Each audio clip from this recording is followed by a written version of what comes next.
Hello friends, আশা করি তোমরা সবাই খুব ভালো আছো। আমিও ভালো আছি। এই যে আমাদের বাড়ির কারখানাতে দেখো কি জিনিস তৈরি করা হচ্ছে। গপুকে বেঁধে রেখেছিল না, গপুর মা যশোদা মা দুষ্টু করছিল, সেই ঢোল আর এই যে গপু, এগুলো সবই ফাইবারের। দেখো তোমরা সবাই, অনেক জিনিসই তৈরি হয় মাটি ফাইবারের।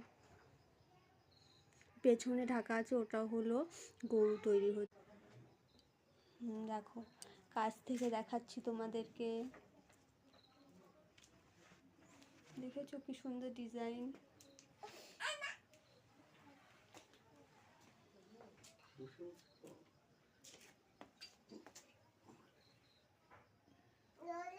যদি ভালো লাগে তাহলে আমার ভিডিওটাতে লাইক কমেন্ট শেয়ার করবে।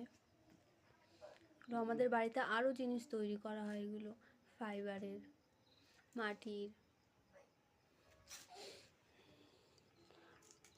আরও ভিডিওতে দেখাবো তোমাদেরকে। এখন টাটা, বাই বাই।